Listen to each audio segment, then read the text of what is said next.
Què et va fer sentir el teu paisà Carlos Alcaraz? Pedro Morata, bona nit. Hola, buenas noches.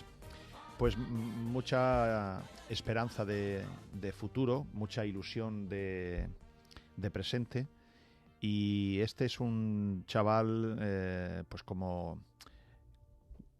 Rafa Nadal, me refiero, que son gente que nacen, porque uno se puede perfeccionar, pero hay determinadas cosas en la vida que es arte, y con eso se nace o no se nace, ¿no? Yo creo que es muy difícil. Mi padre, por ejemplo, me voy a poner a contar chascarrillos así ya nada más empezar. Mi padre, por ejemplo, que es una persona, yo no diría analfabeta, yo diría ilustrado en la vida. O sea, mi padre no ha podido estudiar como otras personas como nosotros, porque no había ni escuela donde él vivía, ¿no? Sin embargo, mi padre nació con un arte que se lo dio la vida. Mi padre es guitarrista, toca la guitarra como mil amores, y él no ha estudiado solfeo ni nada de eso. Eso es una cosa que se lo dio la naturaleza, ¿no? Mi padre ha acompañado a la guitarra a Juanito Valderrama. Wow. Entonces, bueno, este chascarrillo lo he puesto como ejemplo de que mi padre se puede perfeccionar en la guitarra, pero es muy difícil ser guitarrista si tú no naces guitarrista, ¿no? Y ten en cuenta que mi padre no se dedica a eso. Mi padre ha tenido un bar toda la vida, ¿no? Pero es un gran guitarrista.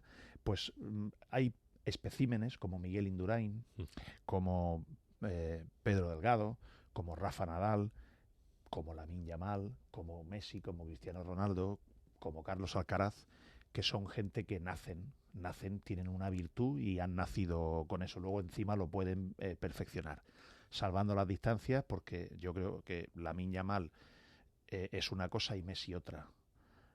Lamine Yamal es una cosa y Cristiano Ronaldo otra. Cristiano Ronaldo ayer con 40 años estaba jugando al máximo nivel junto con Lamine Yamal, ¿no? Y no hizo mejor partido Lamine Yamal que Cristiano Ronaldo, con 23 años o 22 de diferencia. Entonces, lo que sí que está claro es que Carlos Alcaraz tiene una cosa en común con Rafa Nadal, y es que han nacido, lo tienen en las venas. Ahora le falta el recorrido. Què vas sentir en el moment que comença a remuntar el partit? Yo pensaba que lo perdía. Sinceramente, yo pensaba que lo perdía. Es muy importante destacar también, yo ayer noche le mandé un mensaje a Juan Carlos Ferrero, porque Juan Carlos Ferrero es la otra mano de Carlos Alcaraz, es que para mí ya es Carlos Alcaraz, no Carlitos, que lo decimos todos porque es afectivo, ¿no? Lo entiendo así, pero Juan Carlos Ferrero es una persona clave para pulir el diamante. Y esto ayer lo vimos en las imágenes, que se abrazan ellos profundamente, y además me gusta que sea así, porque significa que Carlos Alcaraz es humilde en la victoria. Es decir, no se orienta los focos solo para él en un momento de máximo éxito, sino que los orienta también, enseña al mundo que hay una persona que a él le ha ayudado a estar ahí. Eso es un síntoma y un rasgo de humildad que a mí me gusta mucho.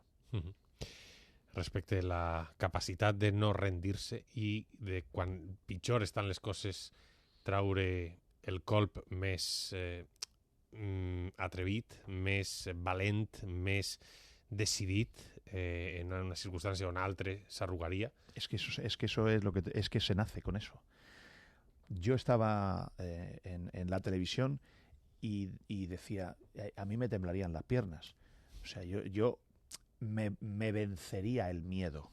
El miedo a fallar a mí me vencería. Sin embargo, a mí no me vence el miedo a fallar aquí. Yo me siento aquí contigo a pecho descubierto, tengo un bolígrafo rojo que me ha dejado el técnico y un folio en blanco, y me siento aquí a puerta gallola contigo, que además eres un dentista aterciopelado. Pero yo veía ayer a Carlos Alcaraz y yo decía, es que yo tendría miedo, porque si fallo ese punto he perdido. Y este tío no. Este tío se viene arriba.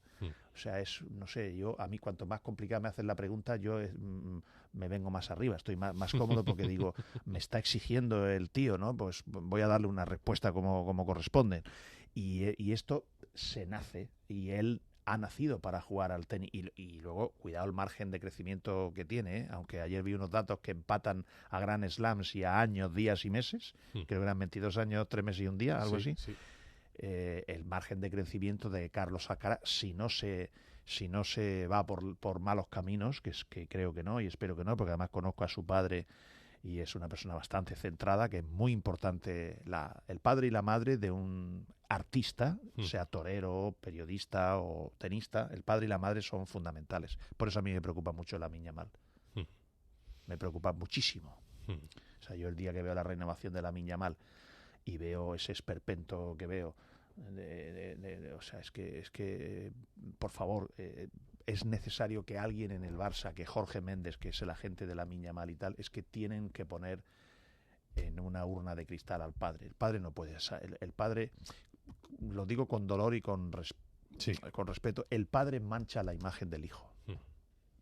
Y eso, si el padre, alguien le hiciera darse cuenta, creo que el padre, en un síntoma de amor y de respeto a su hijo, se apartaría de en medio. O sea, todas esas chorradas que hace haciendo Instagram, respondiendo a los oyentes, o sea, eso es una cosa, es horrorosa. Y me preocupa que pueda torcer la carrera del hijo. ¿Qué le iba a pasar a ir a la selección? Pues que es humana. La selección es humana. Yo me siento muy orgulloso de la selección española de fútbol. Y Lamine Yamal es humano. Lamine Yamal no puede ganar todos los partidos, no va a ganar todos los partidos. Pero la teua clau del partit on va estar. Bueno, porque hay 3 jugadores que cuando la selección española, esos 3 jugadores juntos, pero si de esos 3, 2 no están bien, que son para mí Pedri, digo de los que jugaron ayer, Pedri, Nico Williams y Lamine Yamal, si hubiera jugado Rodrigo Hernández, para mí es un futbolista fundamental en el rendimiento de todo el equipo. Pero ayer esos 3 futbolistas, Pedri, Nico Williams y Lamine Yamal, no estuvieron bien. Ninguno de los 3. Entonces eso lo nota mucho la selección española. Luego tengamos en cuenta que enfrente estaba la selección de Portugal, que hay futbolistas que tienen muchísima calidad, pero Portugal era un talento desordenado, en mi modesta opinión. Y ha habido un entrenador español, para orgullo nuestro, que lo ha ordenado, o sea, le ha dado rigor táctico. Tú ayer no veías a una selección de Portugal que eran el ejército de Pancho Villa. La selección de Portugal era un equipo con mucho talento, pero ordenado con rigor táctico. Entonces, la selección española ayer no tuvo un buen día. Segundo, los 3 jugadores importantes no tuvieron un buen día. La selección de Portugal tuvo un buen día. No un extraordinario día, pero tuvo un buen día. Mejor día de fútbol que la selección española.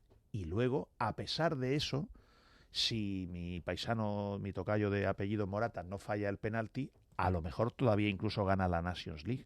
Por lo tanto, yo entiendo que la selección española ayer podía perder o ganar, tenía más pinta de perder. Yo solo vi a la selección española bien entre el minuto 15 y el 45 de la primera parte. El resto del partido no la vi bien y digo, la orina es mala. No pinta bien. Lo normal es que no pinta bien. Y no pintó bien. Pero yo ahora me pongo a ver a la selección española de fútbol con ilusión. Y bueno, los que tenemos ya algunos años, hemos visto muchos partidos de la selección española que los veíamos mientras cenábamos y estábamos haciendo otra cosa, porque no esperábamos nada de la selección española y ahora esperamos que gane títulos. El passat 24 de febrer vas dir això en este programa. Qui va fitxar a Corberán? Pues lo propuso la agencia de representación de David Villa, Víctor Oñate, Pablo García Cuervo. Recibió el ofrecimiento Miguel Ángel Corona y el otro secretario técnico, Carmelo del Pozo.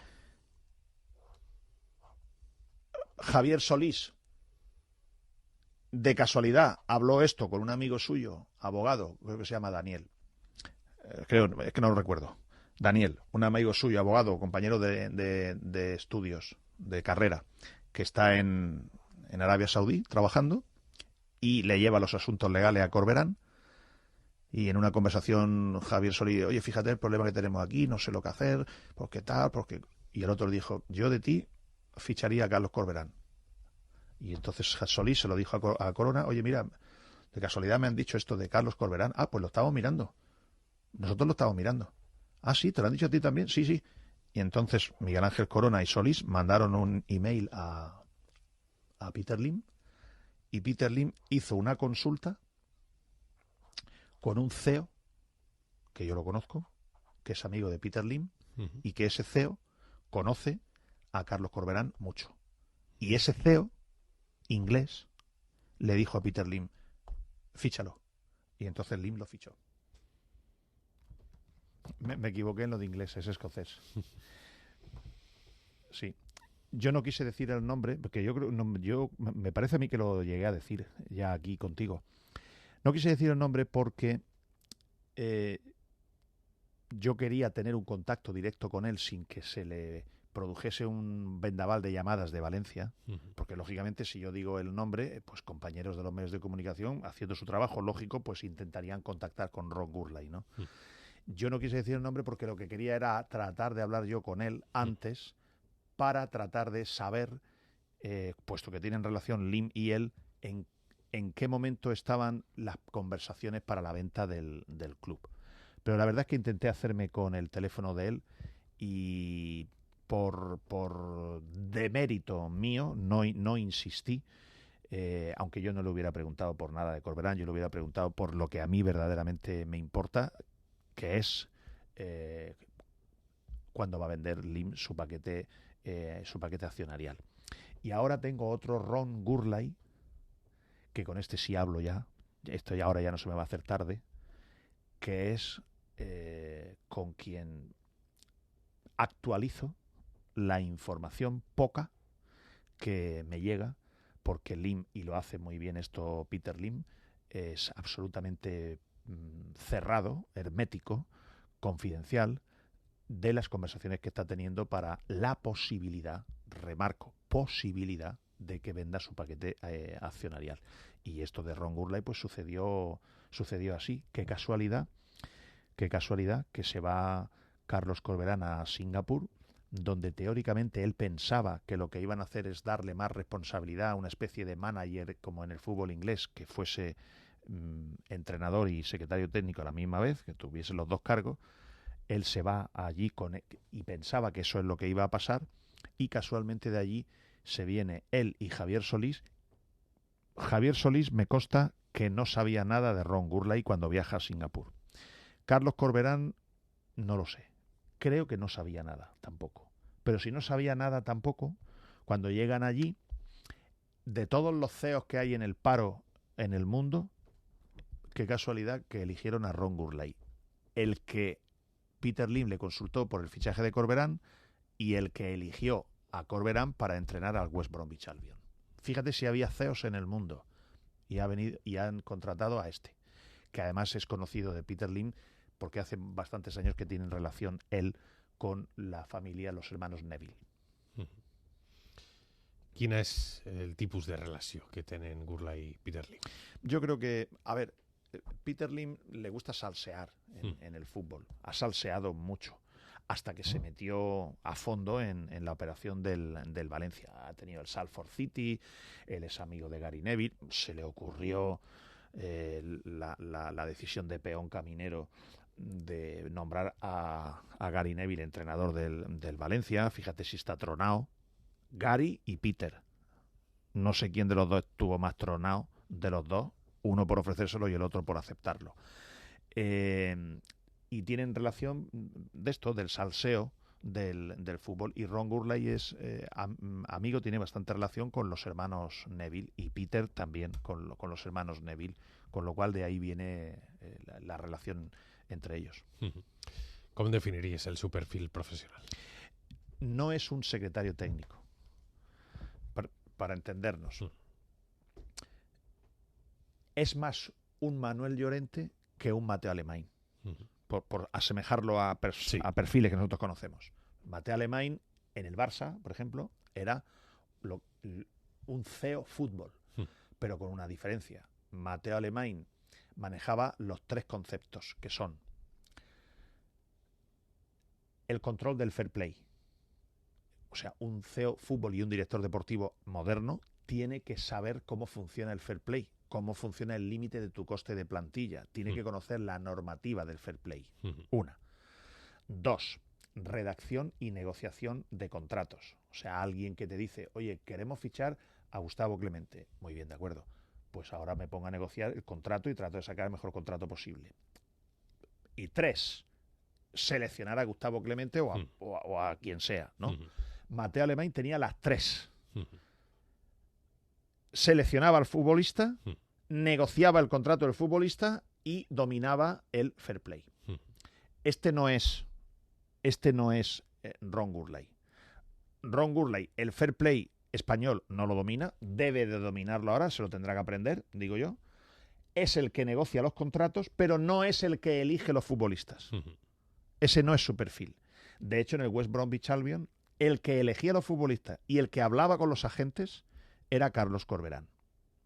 Cosa que sigue haciendo aquí, por cierto. Carlos Corberán. Y eso, ahí sí que ahora tienen ahí un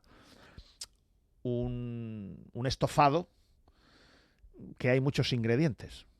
Yo creo que ahí tendrán que meter el bisturí y decidir quién hace qué, ¿no? Porque hay muchos ingredientes. Es decir, señor Gurley, bueno, él es el que tiene que teóricamente decidir, ¿no? Pero Ron Gurley tendrá que decir, oye, yo me ocupo cuando consensuéis entre Carmelo, Corona, si es que siguen los dos, que no lo sé, a lo mejor sigue uno solo, no lo sé.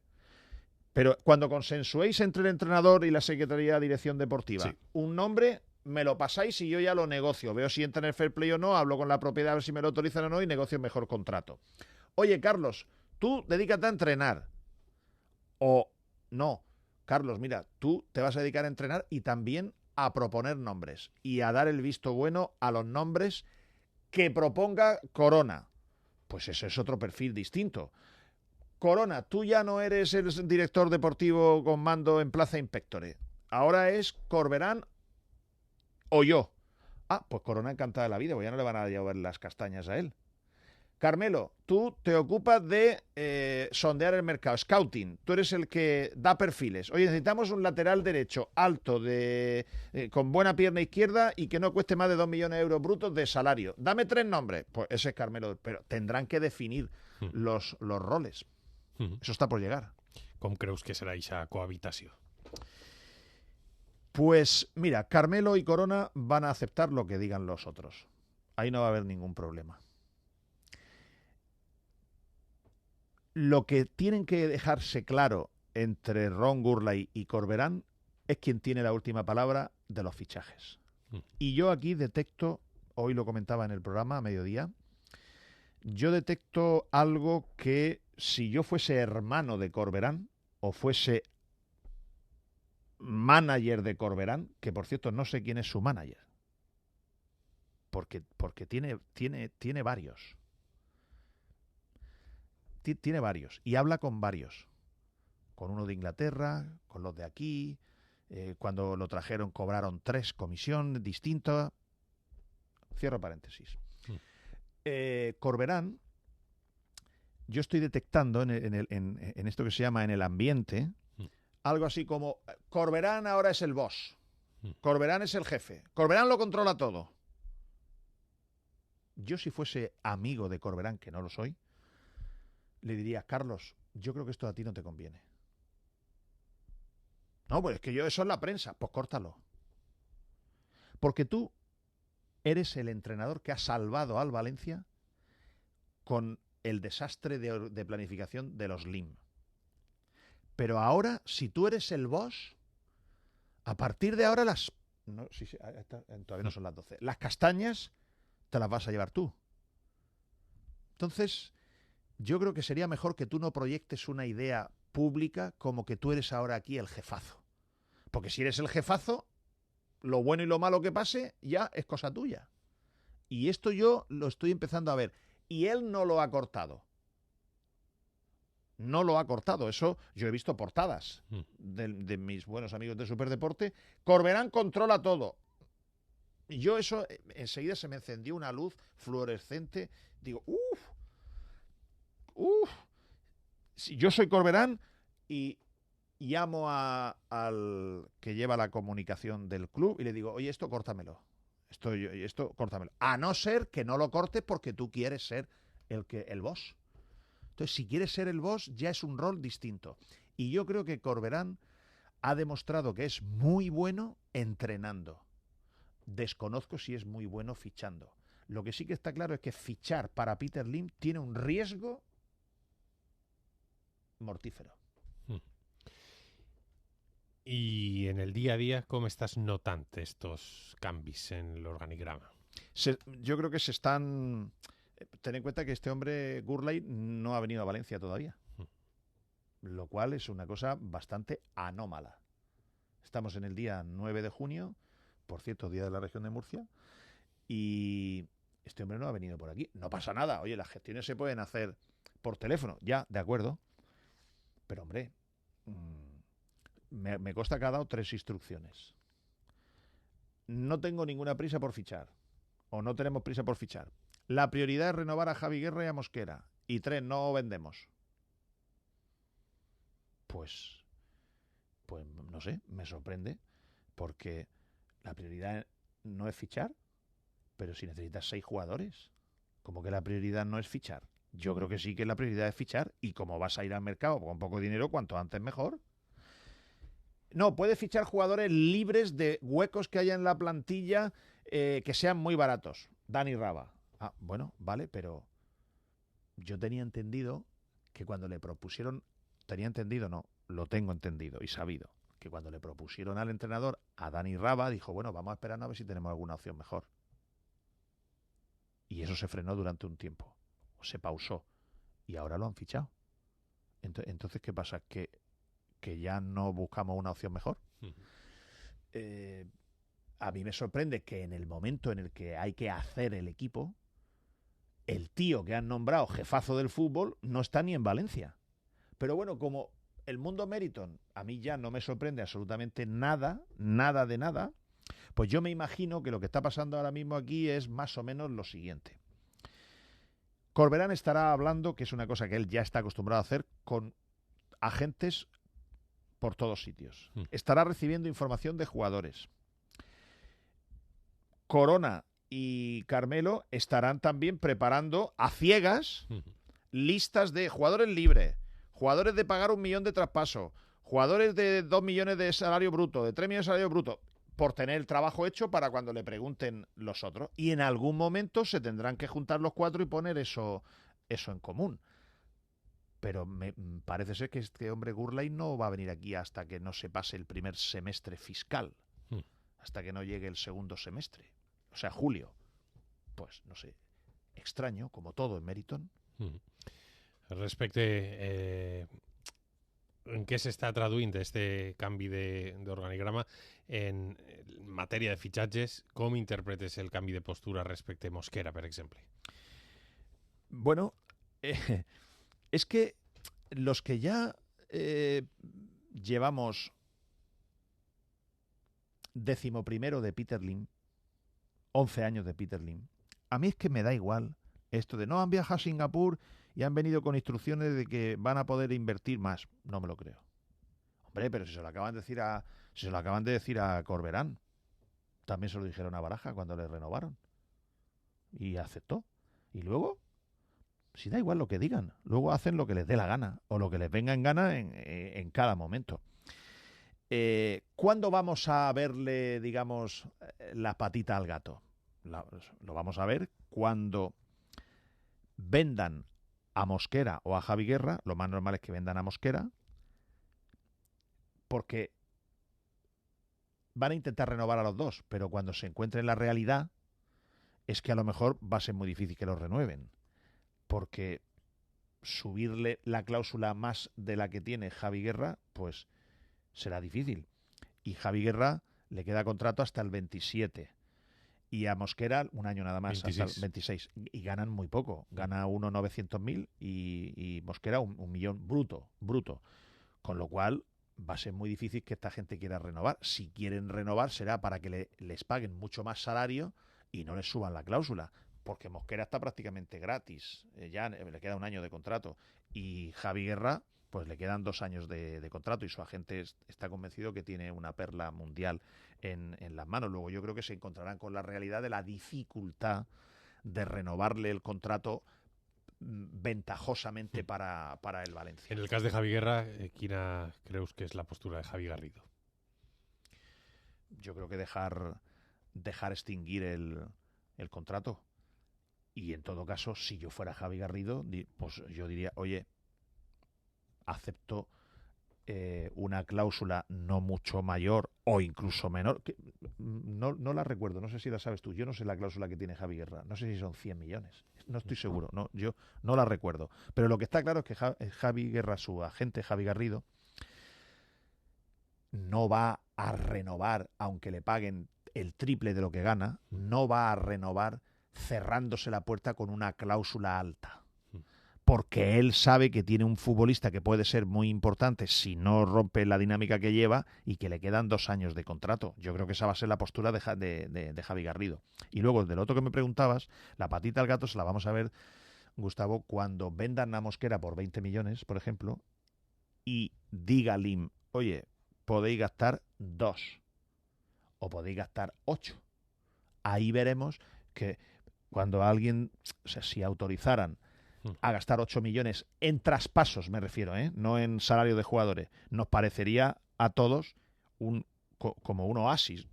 Pues claro, como vendieron a Mamardashvili y dejaron gastar un poco más de 1 millón de euros en Luis Rioja, pues que ahora autorizaran gastar 8 millones en fichaje, que es nada.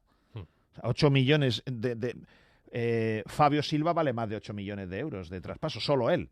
Por tanto, 8 millones en la nada, pero comparado con de dónde venimos, pues 8 millones parecerá que están invirtiendo una barbaridad de dinero. Lo sabremos ahora cuando vendan a un futbolista y Lim autorice X dinero o no para fichar con traspaso. No hablo de jugadores libres. Efectivament, són 100 milions la clàusula de Javi Guerra. 100 millones, pues fíjate. Respecte a Fulquier. Mira, si renueva, digues. ¿Qué va a decir Javi Garrido?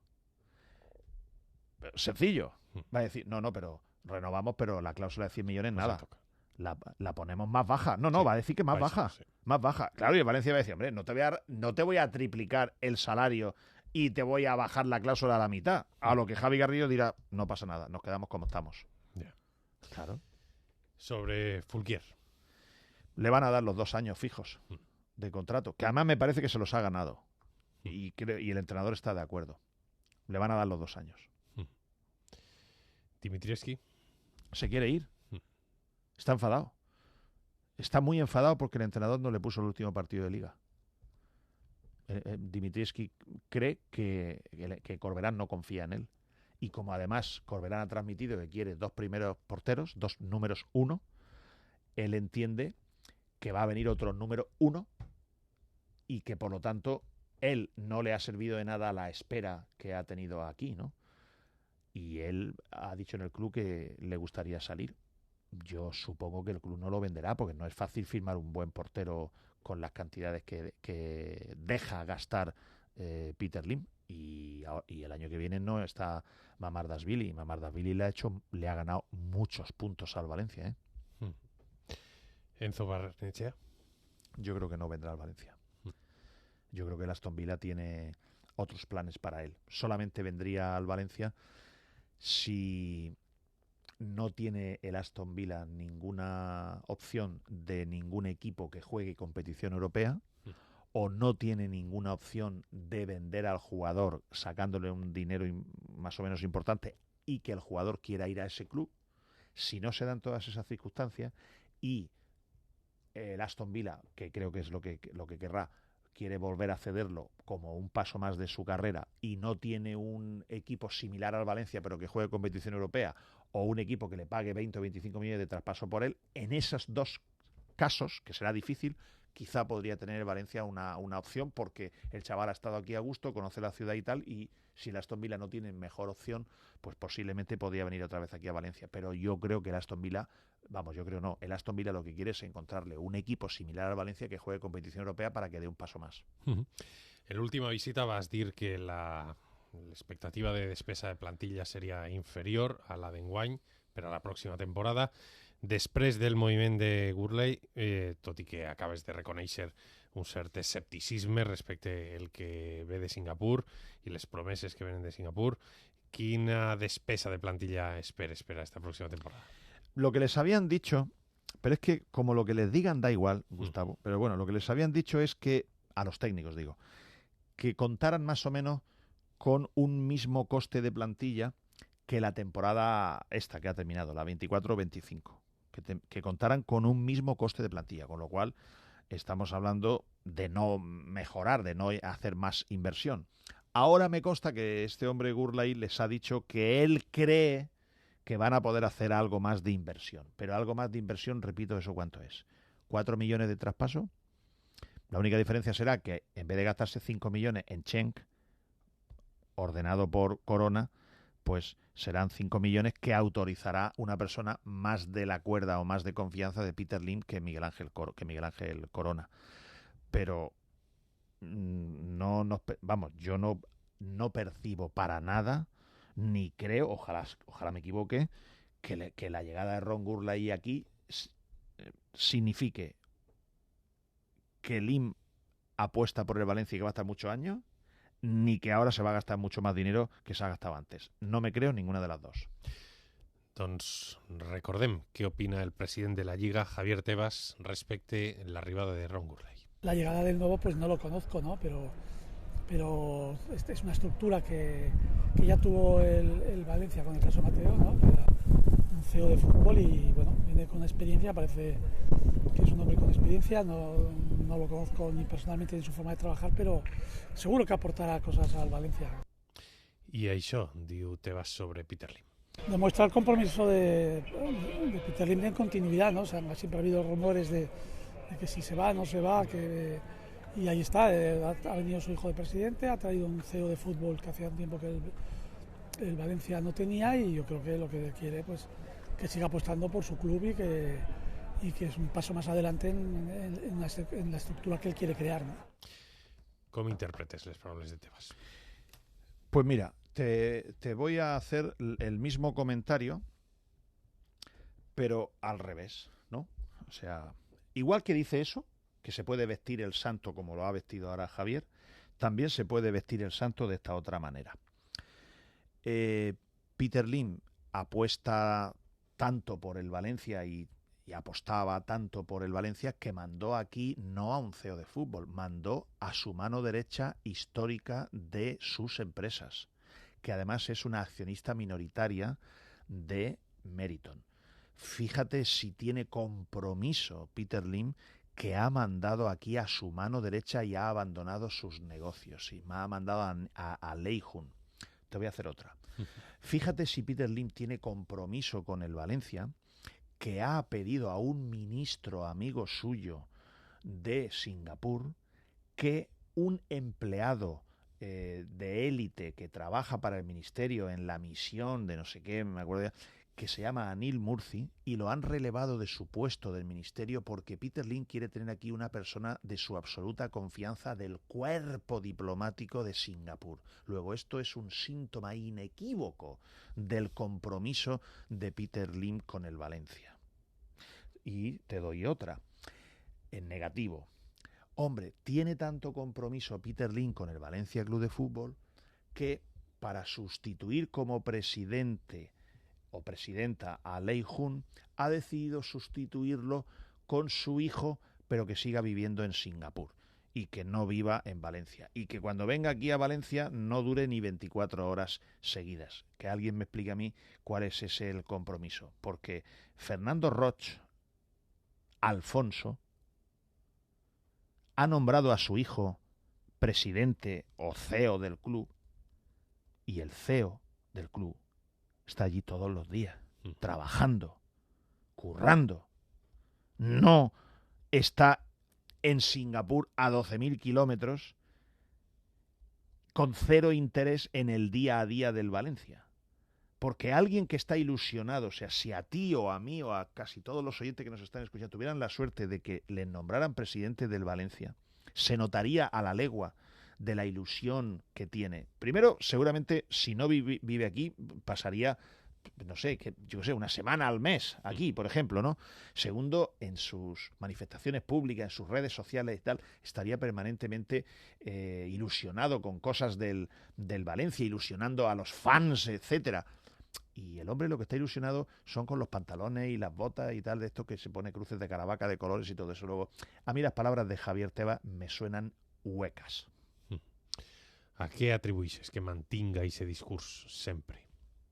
Es una muy buena pregunta. De hecho, quiero escribir el domingo en Marca, en la columna semanal que tengo, algo así como: señor Tebas, ¿por qué siempre disculpa a Peter Lim?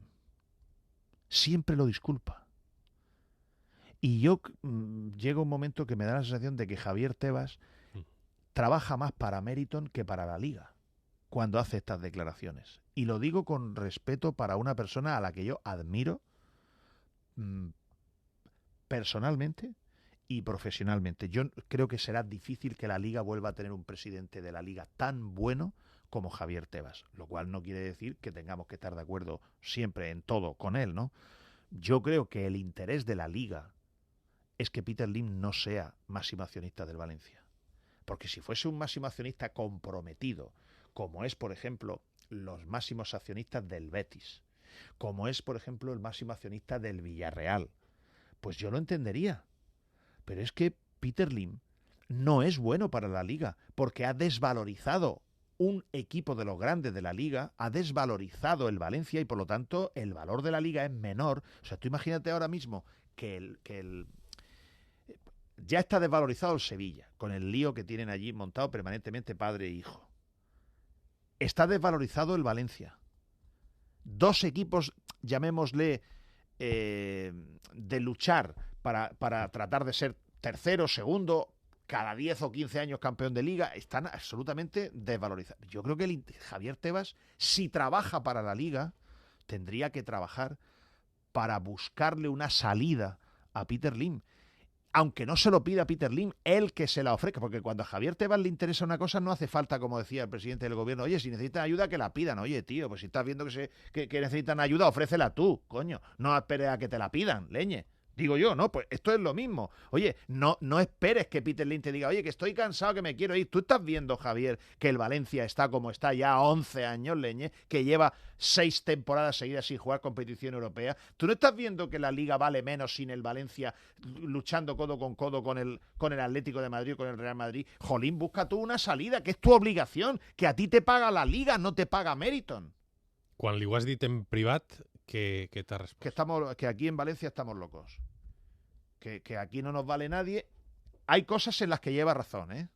Y me fastidia que lleve razón porque no se las puedo discutir. O sea, Javier lleva razones. Oye, macho, aquí al Valencia lo habéis arruinado aquí. Pues sí. Oye, que Peter Lim está aquí porque habéis arruinado al club y a la fundación. Pues sí.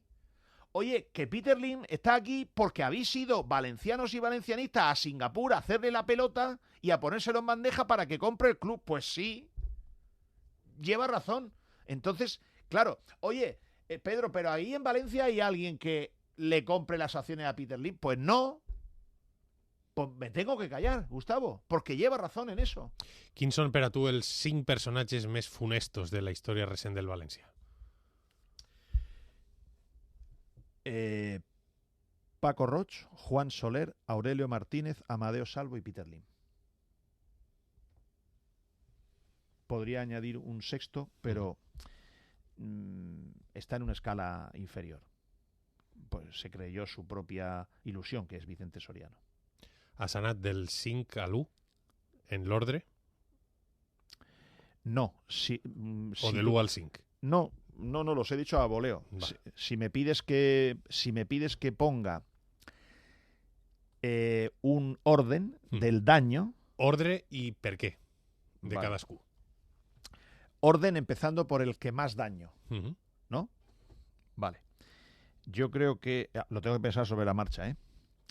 Yo creo que el que más daño ha hecho al club es Juan Soler. ¿Por qué? Porque metió al club en 550 millones de deuda. Endeudó al Valencia con un préstamo, con unas ínfulas de grandeza para las que el Valencia no estaba preparado. Se puso a construir un estadio de 350 millones de euros creyendo que iba a vender la parcela del viejo Mestalla por 400 y que le iba a sobrar dinero. Y metió al Valencia en un atolladero. No, es que vino la crisis económica. Pues oiga, usted no se dedicaba a vender lavadoras, precisamente usted era del sector, leñe. Entonces no me cuente historia. Esto le generó al Valencia un daño realmente grande, ¿no? Dos. Después de Juan Soler. Para mí, después de Juan Soler, estando el Valencia herido económicamente, le hacen daño, en vez de suturar la herida, por intereses, Amadeo Salvo, de poner un dueño que a él le dejara de presidente, pensando más en su ego, en yo quiero seguir aquí en el machito sin poner ni uno, pues hago tongo y elijo un propietario que me deje a mí de presidente, aunque ese no sea el mayor accionista para el Valencia. Amadeo Salvo. 2. Ex aequo, ¿no? No están los premios ex aequo. Ex aequo con él, este pusilánime presidente de la fundación del Valencia Club de Fútbol, que encima, esto menos mal que no lo sabe Javier Tebas, encima tiene la insignia de oro y brillante del Valencia, que se la puso el otro, Amadeo Salvo. Aurelio Martínez es cómplice por omisión de Amadeo Salvo para dejarle hacer vía fundación la churriventa y el tongo a Peter Lim. Segundo y tercero. Segundo y tercero. El cuarto para mí es Peter Lim. ¿Por qué? Porque porque tiene dinero, ha empequeñecido un club grande. Peter Lim se encontró la ciudad de Valencia entregada a él. O sea, como si Valencia estuviese colonizada por extranjeros y hubiese venido él a salvarnos. O sea, Peter Lim, yo quiero recordarte, Gustavo, yo tengo el vídeo en mi teléfono, de vez en cuando me lo veo para no olvidarme nunca de los ridículos que somos. Yo tengo aquí un vídeo del día que vino por primera vez Peter Lim, sí, que mandaron por delante una furgoneta negra con un doble de Peter Lim, con una chaqueta de estas de Felipe González de pana. Sí, era como de napa de antes, de color teja, una alfombra naranja, que no podemos ser más inútiles y más ridículos. Pero cuidado, con 8 o 10.000 personas allí, como si hubiese bajado Jesucristo de la cruz y estuviese allí repartiendo años de salud. O sea, cuidado, ¿eh? Es que esto es muy ridículo. Yo tengo el móvil, yo lo tengo aquí guardado, el vídeo, y de vez en cuando me lo pongo y digo, a ver, ya son las 12. La hostia, qué ridículos somos. Esto yo me lo pongo de vez en cuando. Entonces, aquí vino un doble de Peter Lim. Era una cosa, o sea, era como que no, oye, no lo toquéis, que es un jarrón chino, no se vaya a romper. Una cosa de verdad funesta que a mí me avergüenza profundamente. Por eso hay cosas que no le puedo discutir a Javier Tebas. Entonces, ¿qué te quiero decir con esto? Que Peter Lim se encontró una ciudad entregada, abierta de manos, por no decir otra cosa. Y lo ha desaprovechado. Pero es que además, en mitad de su trayecto, encontró la fórmula que fueron Mateo Alemany y Marcelino, y por un absurdo asunto de celos y de veneno montado por Anil Murci, se cargó algo tan bonito que tenía en las manos. Entonces es un hombre que pudiendo porque tiene el dinero, la ciudad entregada, ha convertido al Valencia en un enano.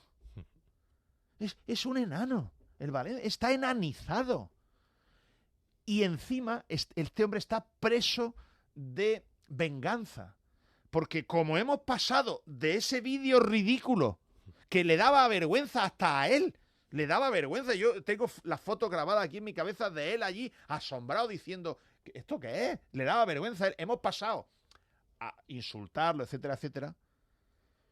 Pues él ha desaprovechado una gran oportunidad. Ahora bien, Peter Lim no ha arruinado al Valencia. Peter Lim, la deuda que ha generado él en el Valencia, la ha pagado él. Eso sí, la ha convertido en más acciones. Ha pasado del 70 al 91. Luego, por tanto, el cuarto, Peter Lim. Y luego el quinto me parece poco trascendente comparado con el daño de todos los anteriores, que es Paco Roche. Paco Roche ha sido un soñador desordenado y, vamos, comparado con los otros no tiene nada que ver.